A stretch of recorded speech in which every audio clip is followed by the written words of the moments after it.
A graça e a paz do Senhor Jesus Cristo, meus queridos irmãos, nós vamos prosseguir o estudo da Palavra de Deus dentro do projeto Toda a Escritura, hoje estudando os capítulos 9, 10 e 11 de Gênesis.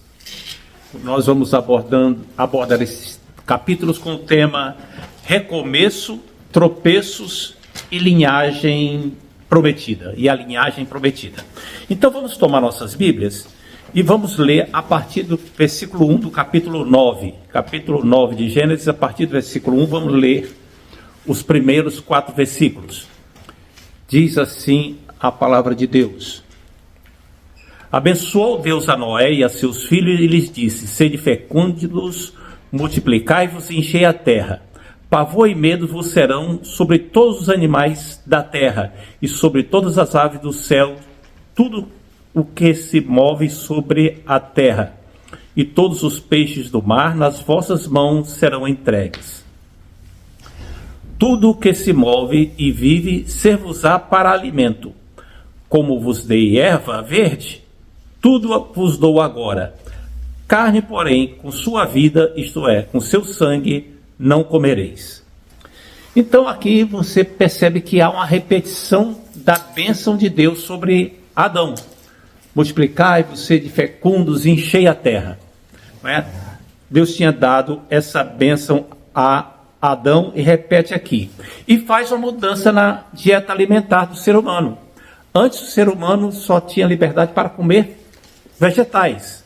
Agora ele tem a liberdade de também comer carnes dos animais. E Deus até coloca um medo nos animais do ser humano. Pavor vos será, né? Os animais terão medo do ser humano. Isso não é nenhuma indicação que a gente deve ser exclusivamente carnívoro nem exclusivamente vegetariano. Simplesmente quer dizer que o homem era antes vegetariano e Deus deu a ele agora liberdade de se alimentar com carnes, não é? É interessante observar aqui no versículo 4, quando diz assim: a carne com sua vida, isso é, com seu sangue, não comereis. O que é que a gente percebe aqui? Aqui a gente percebe que o sangue foi dado como símbolo da santidade da vida. A santidade da vida pertence a Deus. Então, por respeito a isso que Deus dá, não se come sangue. Noé recebeu esse mandamento para não comer sangue, seus descendentes também. Depois, na lei de Moisés, esse mandamento foi repetido. No concílio de Jerusalém, também continuou sendo falado para evitar comer a carne com sangue. Existem algumas pessoas que acham que isso passou, mas outros que não, que isso aqui não é uma coisa específica da lei de Moisés, que deve ser observado porque antecede a lei de Moisés. É um respeito à vida que só é doada por Deus. Eu sou partidário desse pensamento. Nós devemos nos abster de comer sangue. Sou partidário desse pensamento. As Assembleias de Deus, de uma maneira geral, também pensam assim. Porque foi Noé que recebeu esse mandamento, depois ele foi repetido na lei de Moisés e foi repetido também no concílio de Jerusalém. Então, galinha ao molho pardo, não.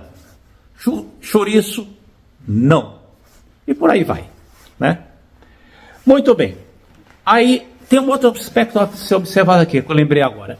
É a questão de a carne com seu sangue. Porque com sua vida, quer dizer, a vida está no sangue. Isso é interessante, porque a palavra que é traduzida do hebraico por vida, a vida está no seu sangue, é a palavra nefesh, que é traduzida muitas vezes por alma. Inclusive nas traduções antigas diz assim, porque a alma está no sangue. Se alguém aqui leu uma tradução muito antiga, talvez se lembre disso. E a tradução deve ser alma de acordo com o contexto. Por quê? De onde é que vem a palavra alma? A palavra alma vem do latim anima. E a mesma palavra anima dá origem às palavras animal, ânimo e alma. Tá? É traduzida de acordo com o contexto. Então, de acordo com o contexto, a palavra nefesh é traduzida por alma e é traduzida por vida. Por que algumas pessoas leram traduções muito ao pé da letra, como é o caso do grupo das Testemunhas de Jeová, eles ficam achando que a alma está no sangue. Então, eles não aceitam fazer transfusão de sangue, porque dizem que isso aí violenta a questão da alma que está no sangue. Teologicamente, nós discordamos. Porém, é um pensamento que deve ser respeitado. Teologicamente, eles estão errados. Nós não cremos assim. Mas é um pensamento que deve ser respeitado. Por que que deve ser respeitado? Porque isso diz respeito à fé da pessoa, à religiosidade da pessoa. E eles estão dispostos a morrer sem receber transfusão de sangue. Isso é uma coisa muito séria e a gente tem que respeitar isso daí. Continuamos achando que está errado, mas temos que respeitar. Vamos adiante. Versículos 5 a 7. Certamente requererei o vosso sangue, o sangue da vossa vida, de todo animal requererei, como também da mão do homem. Sim, da mão do próximo de cada um requererei, a vida do homem. Se alguém derramar sangue do homem, pelo homem se derramará o seu, porque Deus fez o homem segundo a sua imagem. Mas sede fecundos, multiplicai-vos, povoai a terra e multiplicai-vos nela. Então aqui Deus agora estabelece uma coisa que não havia antes, que é o governo humano. Ele deu ao homem a autoridade de governar sobre outros homens com a extensão tão grande de poder, até mesmo para tirar a vida, se alguém tirar a vida do semelhante. Então isso aqui é como se fala, os estudiosos falam, foi instituído aqui o governo humano, que tem a liberdade para estabelecer leis que conduzam ao maior bem-estar da sociedade, a uma maior manifestação da justiça, que evite crimes. Começou a ser estabelecido aqui. Você nota então aqui que é um mandamento muito sério, porque diz assim: se alguém derramar o sangue do homem, pelo homem terá o seu sangue derramado. Deus está instituindo aqui então a pena de morte, a pena capital. A pena de morte foi instituída aqui e nunca foi revogada na Bíblia. Nunca foi revogada. Nunca ninguém disse que ela está errada. Quando você lê na Bíblia, existe a regulamentação da pena de morte na lei, quando fala de quando é o crime, é o homicídio acidental, quando ele é proposital, etc. Você atravessa o Novo Testamento, tem exemplos de pena de morte lá, e Paulo diz, inclusive, lá em Romanos 13, que não é à toa que a autoridade traz a espada, quer dizer, a autoridade para decapitar. Então, a Bíblia consente na pena de morte. Ela não obriga, ela obriga a punição. O foco aqui não deve ser a pena de morte, tá vendo? Tem que ter a pena de morte. Esse não é o foco. O foco é a punição do assassino. Agora, a própria Bíblia esclarece que às vezes você tem que levar em considerações outros aspectos, como fatores atenuantes. Por que a pessoa matou?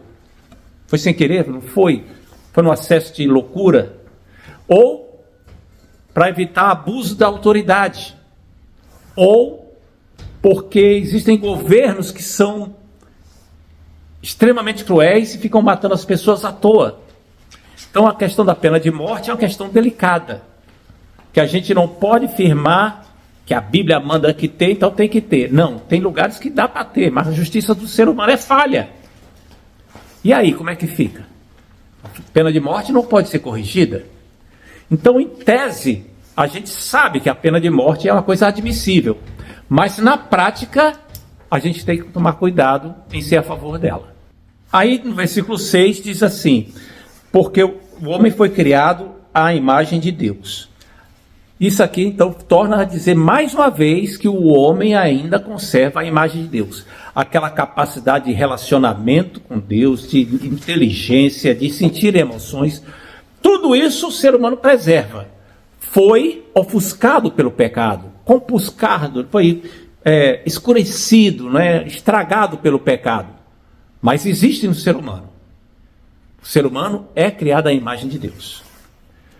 Vamos então adiante. Capítulo 9 ainda, versículos 8 a 13 e depois o 17. 8-13, diz assim, 8-13. Disse também Deus a Noé e a seus filhos: eis que estabeleço a minha aliança convosco e com a vossa descendência, e com todos os seres viventes que estão convosco, tanto as aves, animais domésticos, animais selváticos que saíram da arca, com todos os animais da terra. Deus está voltando aqui ao tema da aliança que ele abordou lá no capítulo 6, versículo 4, rapidamente. Que ele iria fazer uma aliança com Noé. E aqui agora é a primeira aliança claramente estabelecida na Bíblia. Houve a aliança no Éden com Adão também. Mas aí é preciso consultar vários textos da Bíblia para poder perceber isso, Oséias, etc. Mas aqui ela é bem clara. Estabeleço a minha aliança convosco. E note que essa aliança não é estabelecida só com o ser humano. Ela é estabelecida com toda a criação. Deus diz assim, tanto com as aves, animais domésticos, selváticos, é uma aliança de efeitos cósmicos. Estabeleço a minha aliança convosco, não será mais destruída toda a carne por água de dilúvio, nem mais haverá dilúvio para destruir a terra.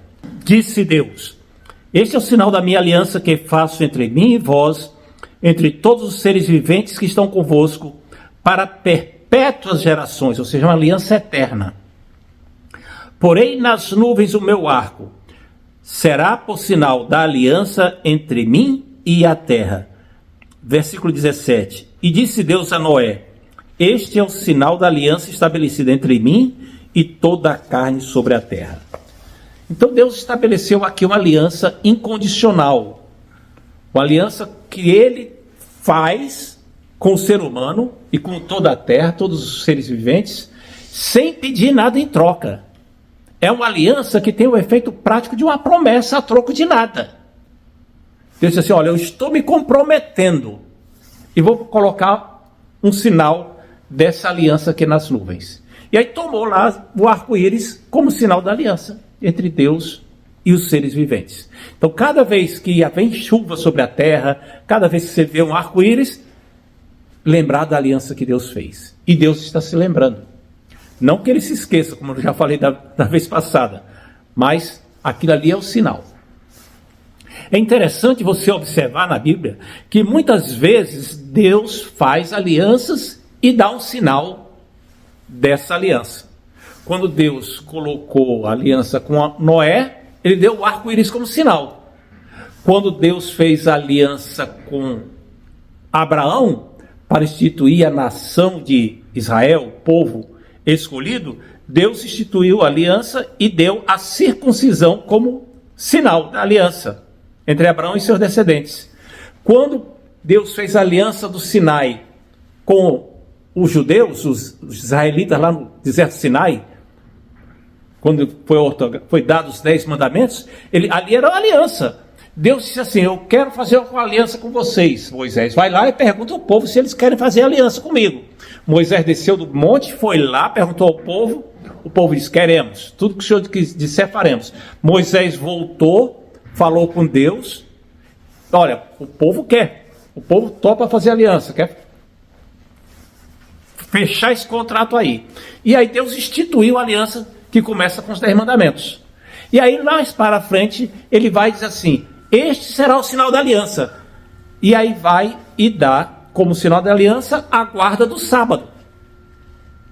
A guarda do sábado, Deus diz assim: este é o sinal da aliança entre eu e o povo de Israel. Então, mais uma aliança, mais um sinal. Quando veio a nova aliança, que o Senhor Jesus instituiu a nova aliança, ele disse assim: este sangue é o sangue da nova aliança, o pão, que é minha carne que é partido por vós, que é dado por vós. Ali ele instituiu a ceia como símbolo da nova aliança. Batismo e Santa Ceia são símbolos da nova aliança. Pelo batismo, a pessoa diz que está aderindo a essa aliança, que ela está aceitando, que ela está se incorporando à igreja. Por isso é que nós valorizamos tanto o batismo. Para ser membro pleno da igreja, ela tem que dizer que quer ser membro pleno. E ela demonstra isso sendo batizada. E aí tem o batismo. E depois do batismo, para a pessoa lembrar da nova aliança, isso será por memorial, aí tem a participação da ceia. Vamos adiante. Versículo 19 a 24, do capítulo 9. Sendo Noé lavrador, passou a plantar uma vinha.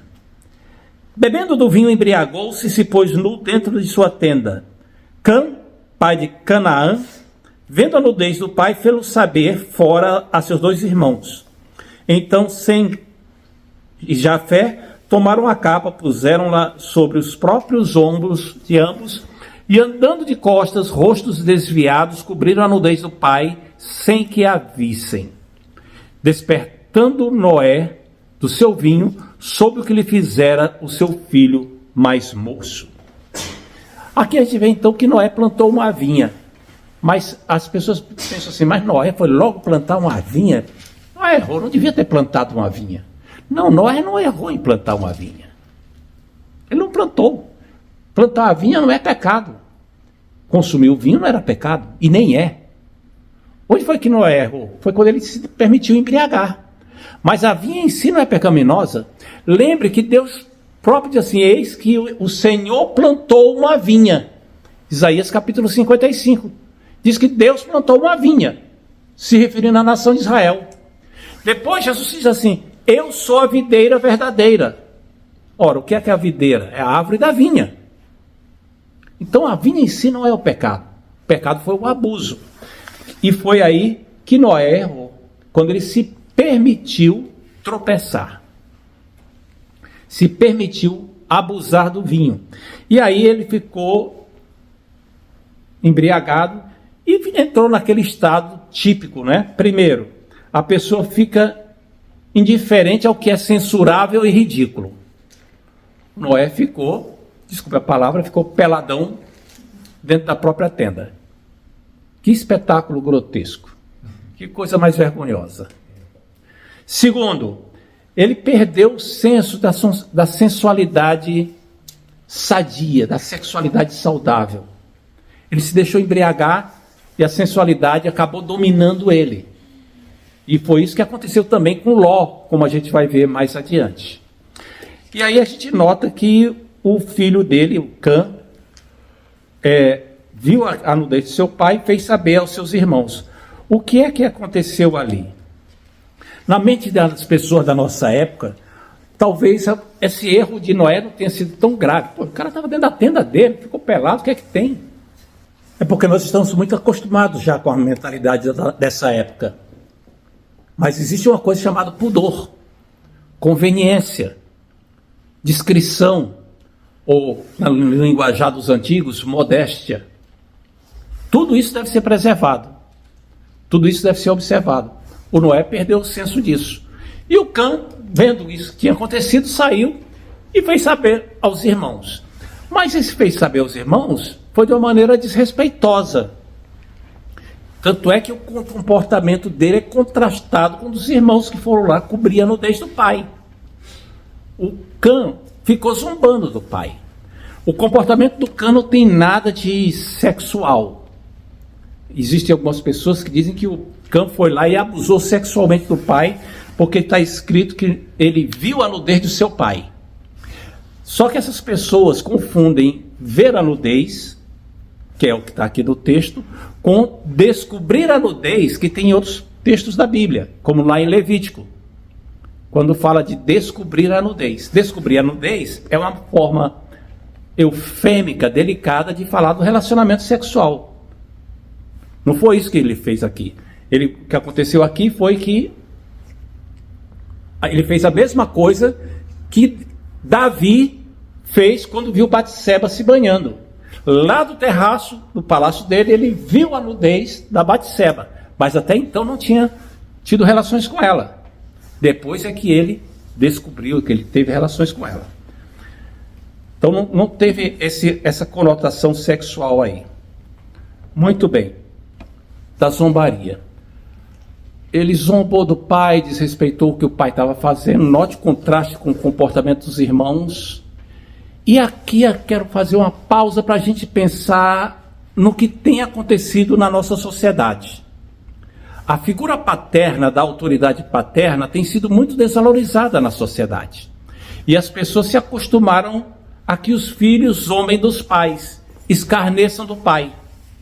Você vê isso em propagandas, novelas, séries de televisão, filme. Os filhos são espertinhos, zombando do pai, fazendo gracejo. Não chegou no nível de Cã, mas é um desrespeito. E aí a gente lembra do que é que a Bíblia recomenda. Honra teu pai e tua mãe, para que te vá bem, para que vivas muitos dias sobre a terra que o Senhor teu Deus te dá. O escárnio com os pais está errado. Ah, mas é brincadeira. É exatamente isso. Esse é exatamente o problema. Existe um limite. E a zombaria, o escárnio, não deve ser tolerado. Está errado. Traz maldição. O que aconteceu aqui com Cã, então, foi isso. Veja o que tem no versículo 24 a 27. Despertando Noé do seu vinho, soube o que lhe fizera seu filho mais moço e disse: maldito seja Canaã, seja servo dos servos a seus irmãos. E ajuntou: bendito seja o bendito seja o Senhor, Deus de Sem, e Canaã lhe seja servo. Engrandeça Deus a Jafé, e habite ele nas tendas de Sem, e Canaã lhe seja servo. Note que o que está acontecendo aqui agora é que, no momento da bênção, Cã não foi abençoado. Não há bênção para Cã, por causa do comportamento dele. E um dos 4 filhos dele, Canaã, recebeu uma maldição profética. Seja Canaã amaldiçoado. Esse Canaã aqui é que é o pai dos cananeus. Não confunda cananeus, que são os descendentes de Canaã, com os camitas, que são os descendentes de Cã. Os cananeus, descendente de Canaã, que é descendente de Cã. Então Canaã era um camita, mas nem todo camita era cananeu. Por exemplo, os egípcios são camitas, mas não são cananeus. Eles são descendentes de Cã, mas não são descendentes de Canaã. Aqui, o que aconteceu foi uma previsão, uma profecia da maldição que viria sobre os cananeus, que se concretizou quando Josué entrou na terra prometida. Não houve aqui algo assim, toda a descendência de Cã vai ser amaldiçoada. Não. Os africanos são amaldiçoados por causa disso. Não. Foram só os cananeus, que foi a profecia, foram contra eles. Os outros 3 filhos de Cã não receberam isso. Essa desculpa que algumas pessoas tiveram, ou deram durante muito tempo, para praticar a escravidão contra os africanos, para explorar o pessoal da África, dizendo que eles eram os camitas e que por isso eram amaldiçoados, isso aí é uma justificativa tola, errada, ímpia, para explorar as pessoas. Os camitas lá da África não são cananeus. Então a desculpa aqui não tem nada a ver. Além do mais, a Bíblia diz que a maldição, quando a mão do Senhor pesa, vai até a 3ª e 4ª geração. Então, quando chegou a época lá dos cananeus e da escravidão, já tinha passado 200, 300, 500 gerações, não tinha nada a ver. Isso aí é uma outra coisa. Muito bem. Aí nós vemos aqui a questão da maldição sobre os cananeus. Deus profetizou: a terra de Canaã, que Canaã deveria herdar, se não tivesse começado a pecar, os próprios cananeus começaram a pecar. Quem são os cananeus? São os heteus, heveus, jebuseus, aqueles monte de povos terminados em eus. Eles é que são os cananeus. Eles é que pecaram e trouxeram maldição sobre eles. E foram expulsos da terra. A faixa de terra que eles deveriam ter herdado ia lá de Tiro e Sidom até o sul da Palestina atual, além da faixa de Gaza. Aquilo ali era para ser a terra deles. E aí, por causa do pecado deles, é que Deus disse que iria expulsá-los dali e entregar essa terra para Israel, que é o que está acontecendo hoje. Muito bem. No versículo 26 e 27 diz assim: Bendito seja o Senhor, Deus de Sem, seja-lhe Canaã por servo. Aconteceu, né? Os cananeus que não foram expulsos se tornaram servos dos israelitas. Alargue Deus a Jafé. Quem é Jafé? Jafé é o antepassado dos povos indo-europeus. Europa e lá daquela região da Índia. E diz assim: habite o Senhor nas tendas, e alargue Deus as tendas de Jafé, ou seja, as terras de Jafé sejam alargadas. E o que é que aconteceu na história? Na história teve lá a Europa, os jefetitas conquistaram a Europa, tem os jefetitas que estão lá na Índia, naquele subcontinente indiano todo, e aí depois eles descobriram a América e se espalharam pela América toda. América do Norte, América Central, América do Sul, tudo isso aqui foi alargado das tendas de Jafé. Então está se cumprindo a profecia feita por Noé. E diz agora uma parte muito interessante: e habite Deus nas tendas de Sem. Habite Deus nas tendas de Sem. Então note que os semitas, a bênção que eles receberam foi sobretudo espiritual. Eles passaram a habitar em partes do Oriente Médio e África, tá? Mas aí tem uma bênção especial. Eles se espalharam lá, entraram pela Turquia, depois foram andando pelo Iraque, para aquelas terras todas, passaram pelo norte da Ásia, Galácia, a China, a Mongólia, aquilo tudo lá é semita, aquele povo todo. Mas tem uma bênção interessante para eles: habite Deus nas tendas de Sem. O que é que está dizendo aqui? Que Deus iria ficar na descendência de Sem. E a gente pergunta, como assim? Aí você se lembra da promessa de Deus para Adão e Eva: da semente da mulher viria um que esmagaria a cabeça da serpente. Aí tem a linhagem piedosa que começa com Sete, porque no dia dele e de Enos se começou a invocar o nome do Senhor. E aí essa linhagem vem até Noé, vem até Enoque, que andava com Deus. Passa por Matusalém, avô de Noé, o que traria descanso. E a Noé também andava com Deus. E aí a promessa vai para o filho de Noé, Sem. Habite Deus nas tendas de Sem. Ou seja, a semente da mulher não seria nem um jefetita, nem seria um camita, seria um semita. E essa semente vai continuar nas tendas de Sem. Mas aí você pergunta assim: quer dizer então que tem que ser da linhagem ali do semita para poder herdar a promessa? Tem que, se não for semita, não herda? Não, não é isso. A promessa é espiritual. É uma aliança a qual a pessoa adere. Ela se incorpora ao povo. Tanto é que a Bíblia está cheia de exemplos de camitas e até cananeus que entraram nas tendas de Sem. Por exemplo, Raabe. Raabe era cananeia, mas ela entrou não só para o povo de Israel, mas entrou na galeria dos heróis da fé como uma das antepassadas de Jesus. Você tem o caso de Aimeleque. É Aimeleque o nome do homem?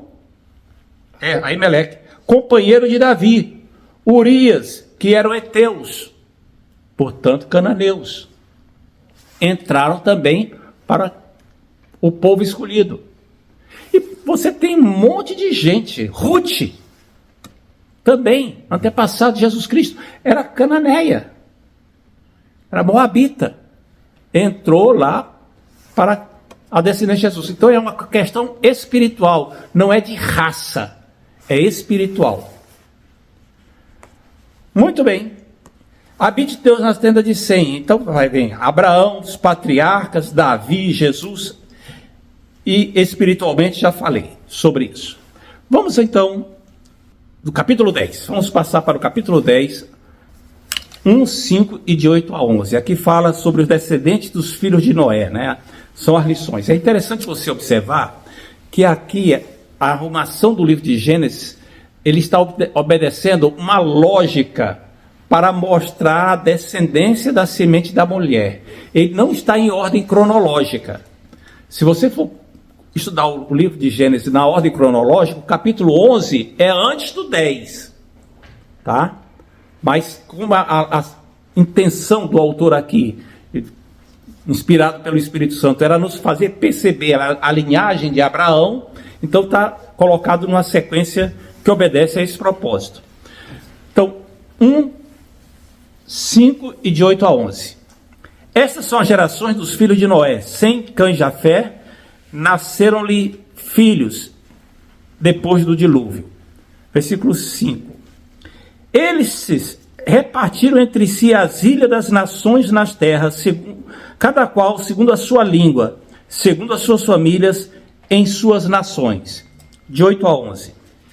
Cush gerou a Nimrod, que começou... Bom, uma observação apenas. Você nota então que ele está mostrando que eles se espalharam pelas nações, né?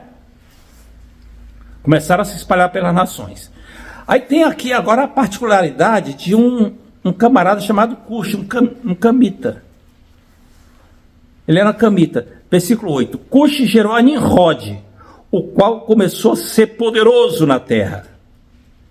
Então, do nada, é exaltado agora a biografia desse cara, Nimrod. Foi valente caçador diante do Senhor. Dizer-se, como Nimrod, poderoso caçador diante do Senhor. O princípio do seu reino foi Babel, um nome para a Babilônia. Ereque, Acade, Calné, na terra de Sinar. Sinar ou Sinear são nomes para a Babilônia também, tá? Daquela terra saiu ele para a Assíria e edificou Nínive, Rebote-Ir e Calá. E entre Neve e Calá, a grande cidade de Rezim. Misraim gerou a Luidim e a Anamim, a Leabim e Nafutim. É uma opção de nome complicado, não é? Aí depois diz que lá no versículo 14, de onde saíram os filisteus, Cauluim, etc. A origem das nações aqui. Qual é o ponto aqui? Os pontos são os seguintes. Primeira coisa a considerar: todos os seres humanos, todas as nações são descendentes de uma mesma origem. Todos temos o mesmo sangue. Não apenas a partir de Adão, mas também a partir de Noé. Todos os seres humanos. E isso é interessante a gente perceber isso. Porque se hoje isso é uma coisa fácil da gente comprovar nos livros de ciência e até em livro de antropologia, antigamente não se pensava assim. Pelo contrário, dizia-se o contrário, que tinha gente que tinha sangue mais nobre do que outro. Tinha nação que tinha sangue mais nobre do que outro.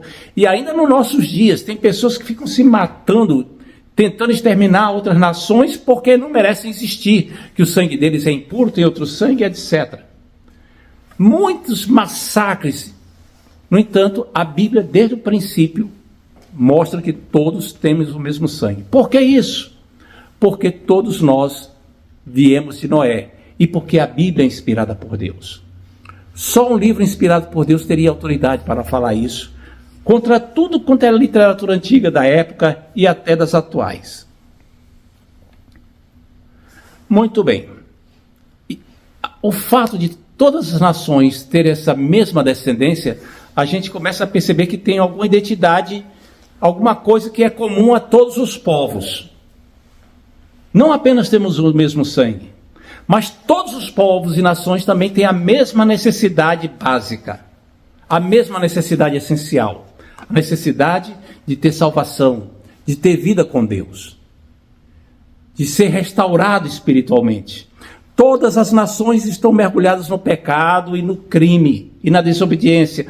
Todas também têm a mesma necessidade básica. E para todas as nações, a solução é a mesma, é Jesus Cristo. Jesus é que é a resposta para o problema das nações. Então, não só o mesmo sangue, mas também a mesma necessidade básica e também a mesma solução.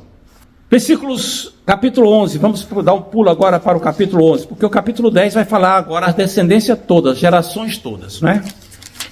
Apenas dizendo quem gerou quem. Ora, em toda a terra havia apenas uma linguagem e uma só maneira de falar. Sucedeu que, partindo eles do Oriente, deram como uma planície na terra de Sinar e habitaram ali.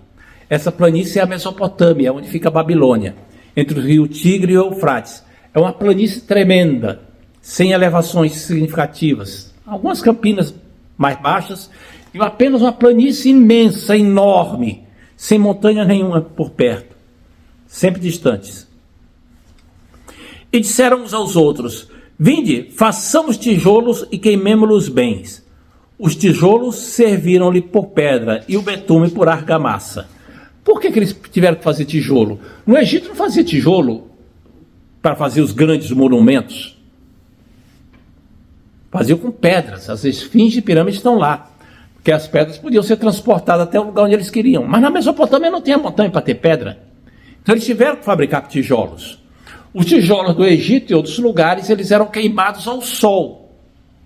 Mas aqui eles vão misturar o tijolo com betume, como você percebe nos sítios arqueológicos. Tem até hoje, tem os poços de um lodo lá que eles chamavam de betume, né, que é uma liga meio asfáltica, meio oleosa, e eles queimavam com aquilo ali. O tijolo queimado, ele é muito mais resistente do que aquele que é apenas secado ao sol. E eles queriam queimar tijolos para fazer monumentos grandiosos. E disseram: edifiquemos para nós uma cidade e uma torre, cujo topo chegue até os céus, e tornemos célebre o nosso nome, para que não sejamos espalhados por toda a terra. Note aqui o que é que está acontecendo agora com eles.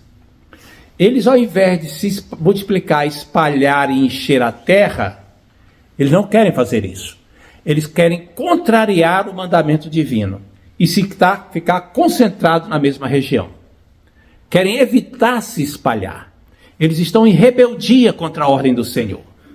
E qual é o interesse deles? Construir uma cidade e uma torre, cujo topo chegue aos céus. Não é que eles quisessem chegar lá ao céu dos céus, realmente. A ideia, às vezes que nós entendemos isso porque a gente lê muito ao pé da letra o que está aqui. E aí você tem que pensar como é que as coisas eram tidas, concebidas antigamente lá na Babilônia. Ainda hoje existem muitas cidades que são encontradas pelos arqueólogos na Babilônia. Nessas cidades existem regiões da cidade onde existe um templo junto a uma torre. Tem pelo menos 4 grandes dessas que são perceptíveis, a gente tem fotografia, nós vamos ver aí. Elas eram torres assim, elas não tinham aquele formato de espiral como você vê geralmente nas torres de Babel, na figura da Torre de Babel. Elas eram um formato assim, parecida com essas pirâmides dos maias que tem aqui na América Central, só que gigantescas. A da Babilônia, a principal da Babilônia, tinha 90 metros de largura por 90 de comprimento e 7 pavimentos de andares. Lá em cima tinha um pequeno santuário, que era onde as pessoas esperavam se encontrar com os deuses. Cada zigurate desse, cada elevação dessa, ela é chamada de zigurate. Era dedicada a um deus. Então a ideia aqui é fazer um tipo de um zigurate como esses que tem lá. Ainda tem aqui, ainda existe lá. Ora, para que isso? Para se encontrar com os deuses ali. Tinha o templo e lá em cima esse santuário. Muito bem. Como tinha esse santuário lá em cima, esse lugar era conhecido como a Porta dos Céus. O lugar onde se encontrava com os céus. E lá no capítulo, se eu não me engano, 28, quando nós vemos a escada de Jacó, você vai lembrar disso também. Note como é que é o nome desses lugares ainda hoje que tem nas inscrições que são encontradas lá. Lá em Larsa, na cidade de Larsa, existe um zigurate desse que é chamado de Casa do Vínculo entre o Céu e a Terra. Na cidade de Borsipa é Casa dos 7 Guias do Céu e da Terra. Na própria Babilônia tem Casa da Plataforma Alicerce do Céu e da Terra. Em Assur tem Casa da Montanha do Universo. Ou seja, era um lugar que era considerado o lugar onde as pessoas chegavam aos céus, né? No entanto, quando você lê o texto aqui, o interesse deles não é adorar os deuses. Tem alguma coisa diferente aqui. Eles querem chegar aos deuses. Mas para quê? Veja o que tem no versículo 4. Tornemos célebre o nosso nome, para que não sejamos espalhados.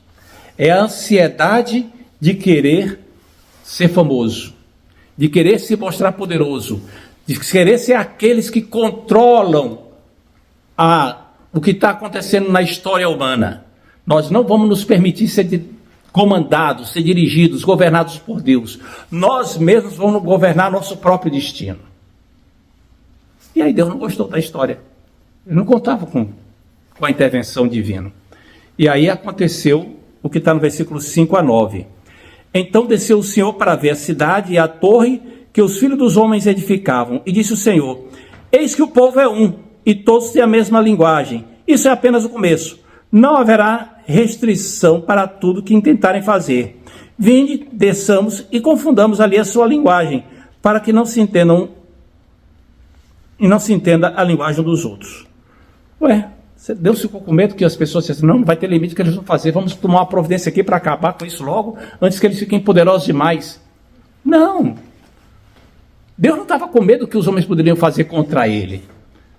Deus foi evitar que os homens atormentassem a vida do próximo, porque o domínio dele não haveria mais limite. Quando eles começassem a se tornar poderosos, famosos, agressivos, a dominação do homem pelo homem iria ficar de uma maneira descontrolada. Quem estuda política, sociologia e direito, etc., conhece, né, que a frase célebre: o homem é o lobo do homem. Por que isso? Porque o homem tende a dominar o seu semelhante. E era o que estava acontecendo aqui. Só que Deus fez uma coisa muito simples. Ao invés de mandar outro dilúvio, mandar raios para destruir todo mundo, provocou uma confusão de linguagem. E aí ninguém se entendia mais, tiveram que se espalhar, porque a linguagem ficou confusa. Não tinha mais como eles se combinarem. Portanto, o Senhor os dispersou dali pela superfície da terra e cessaram de edificar a cidade. Por isso, chamaram o seu nome de Babel. A palavra Babel significa atrapalhado, confusão. Tá? Tem um jogo de palavras com o hebraico. Porque ali se confundiu o Senhor a linguagem de toda a terra, e dali o Senhor dispersou por todos os descendentes da terra. Muito bem. Ficou confuso, ninguém se entendia mais. As linguagens ficaram prejudicadas. E note que interessante. É exatamente o contrário do que aconteceu no dia de Pentecostes. Aqui Deus veio para punir o pecado e confundiu a linguagem deles. No dia de Pentecostes, na inauguração da igreja, para celebrar a remissão dos pecados, Deus fez com que a linguagem humana, que ninguém se entendia, agora todo mundo se entendia, apesar de cada um estar falando uma coisa diferente. Uma harmonia que só o Espírito de Deus promove a partir da salvação em Jesus Cristo. No sentido contrário do que aconteceu em Babel.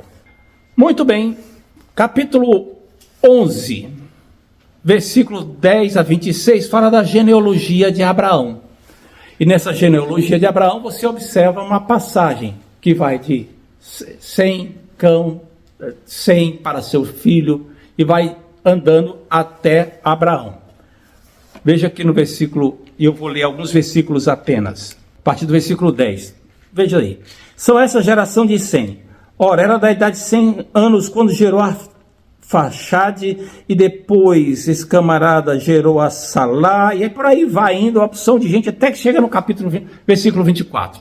Um que gerou o outro, etc.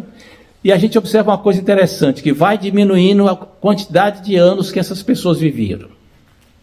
Se antes viviam 600 anos, 800 anos, 900 anos, está diminuindo, até que nós chegamos ao versículo 24. Viveu Naor 29 anos e gerou a Tera. E depois que gerou a Tera, viveu Naor 119 anos, gerou filhos e filhas, e viveu Tera 70 anos, e gerou a Abrão, a Naor e a Arã. Note que agora Tera é pai de Abrão, que veio a ser o Abraão. Estas são as gerações de Tera. O que está acontecendo aqui? Está afunilando. Começamos com Noé, sem Cã-Jafé, passou para Sem, vem vindo, aí vai afunilando para uma família. Versículo 27. Essas são as gerações de Tera. Gerou Abraão, Naor e Arã, e Arã gerou a Ló. Morreu Arã na terra de seu nascimento, Ur dos Caldeus, estando Tera, seu pai, ainda vivo. Ora, então o que aconteceu é que dos 3 filhos morreu o Arã, né? Abrão e Naor tomaram para si mulheres. A de Abrão chamava-se Sarai, e a de Naor, Milca, filha de Arã, que foi o pai de Milca e de Isca. Sarai era estéril e não tinha filhos. Tomou Tera a Abrão seu filho e a Ló, filho de Arã, filho de seu filho, e Sarai sua nora, mulher de seu filho Abrão, e saiu com eles de Ur dos Caldeus para ir à terra de Canaã. Foram até Arã, onde ficaram. Então, lá da Babilônia, lá onde era Ur dos Caldeus, lá onde tinha Zigurate, lá onde era uma terra de ídolos, de idolatria, o Tera pegou o seu filho Abraão e a família e saiu lá de Ur dos Caldeus e foi lá para o norte das nascentes do Eufrates, lá para onde tem a Síria atualmente. E havendo Tera vivido 205 anos ao todo, morreu em Harã. E aí nós chegamos lá, começamos lá depois do dilúvio de Noé, passando por Sem, e chegamos a Abraão. O que é que dá para perceber aqui? A linhagem dos filhos da promessa, a linhagem da semente da mulher está progredindo. O Deus que é fiel está mantendo a promessa e ela está vindo. O que é que a gente pode resumir disso tudo, que a gente pode trazer como aplicações para a nossa vida? Primeira delas, a questão da valorização da vida humana. Essa é a primeira lição. A vida humana é sagrada e ela tem que ser respeitada, desde a concepção até a morte natural. A vida humana tem que ser respeitada por todos os meios. Não podemos ser a favor do aborto, não podemos ser a favor da eutanásia voluntária, não podemos ser a favor do homicídio seletivo, ou seja lá o que for. A vida humana é sagrada. Isso tem que ser respeitado. O governo humano existe para preservar isso. Infelizmente, às vezes, eles fazem até o contrário, não é? Segundo lugar, confiança nas promessas de Deus. Deus prometeu que não haveria mais dilúvio e colocou o sinal lá. Tem enchente de vez em quando aí, mas nem de longe ameaça a existência do ser humano com dilúvios. Não. Deus é um Deus fiel, cumpre suas promessas. E aí a gente vê que as promessas que nós temos em Cristo são também verdadeiras, porque é o mesmo Deus que está prometendo. Terceira lição, temos que reconhecer a fragilidade da natureza humana. Noé, um homem extremamente justo, Noé andava com Deus, um homem íntegro e justo na sua geração, ainda assim marcou bobeira, passou vexame, fez tolice. E aí é que quando Paulo diz assim, quem está de pé, cuide para que não caia. Se teu irmão pecar, vai ter com ele, com graça, para restituir aquele que pecou. Todos estamos sujeitos e temos que vigiar. Temos que ter a humildade de pensar o seguinte, eu não sou melhor do que ninguém. Não sou melhor do que ninguém, muito menos do que Noé. E às vezes eu fico pensando, vou até beber um pouco d'água, né? Se houvesse um dilúvio agora e Deus quisesse escolher alguém para construir uma arca, será que eu seria o escolhido? Eu tenho certeza que eu não seria. Não sei você, o que você pensa a esse respeito. Mas nós temos que pensar sobre isso, sobre a nossa fragilidade e pedir graça e misericórdia a Deus. Quarta lição, a soberania de Deus sobre as nações. Deus é o Senhor de todas as nações. Chegou o momento que ele quis dispersar. Deuteronômio fala que ele espalhou as nações e deu as terras aos povos de acordo com os planos dele para com o povo de Israel. Quando você lê aqui no capítulo 10, capítulo 11, dá a impressão que foi todo mundo andando de um lado para o outro lá, a seu bel prazer. E um bocado de gente chegou lá no Brasil, lá os tupis e tal, outros chegaram aqui, os apaches. Não foi assim. Deus está dirigindo tudo. Deus controla a história. Ele estabelece reis e tira reis. Estabelece reinos e derruba reinos. O mundo não saiu do controle. A gente tem que lembrar disso em épocas de crises políticas, de conflitos. Nós estamos vivendo época que se fala muito em crises políticas. Lembrar da soberania de Deus. Lembrar que os governantes não são servo de Deus no sentido que o cristão é. Ele é servo de Deus porque ele está debaixo do comando de Deus. E ele não vai fazer nada que Deus não permita que ele queira fazer. Às vezes, Deus não se mete porque Deus delegou isso ao ser humano, né? Lembra que ele estabeleceu o governo humano? E o ser humano é que governa. Às vezes Deus estabelece limites. E de vez em quando Deus intervém. Mas Deus é soberano. E Ele é que é o controlador disso tudo. A gente tem que lembrar disso e lembrar que as necessidades básicas desse povo todo são as mesmas. Salvação em Jesus Cristo. Quinto lugar, temos que rejeitar o orgulho e a autossuficiência.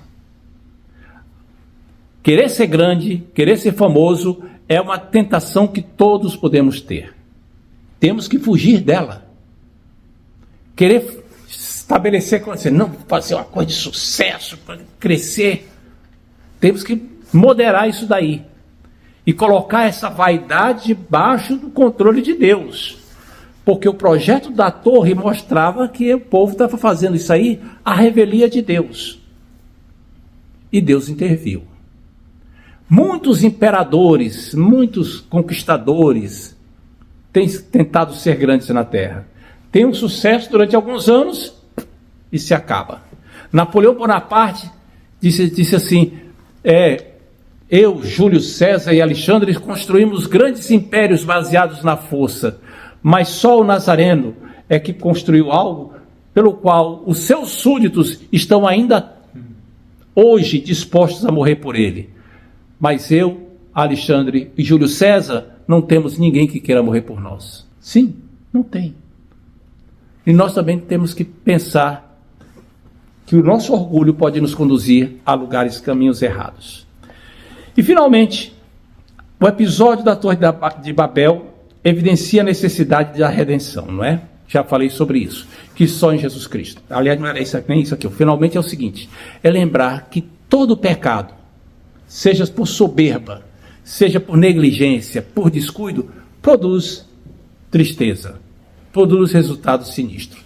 A gente tem que vigiar para não se deixar levar por eles, não se deixar enganar pelas nossas próprias paixões, pelos nossos próprios desejos. Há uma tentativa, uma ideia de colocar a culpa no diabo. Nem sempre o diabo é o culpado. Somos nós, com nossas inclinações. Que o Senhor nos guarde, nos inspire e preserve para que possamos receber graça para aproveitar essas lições. Amém? Deus abençoe. Amém.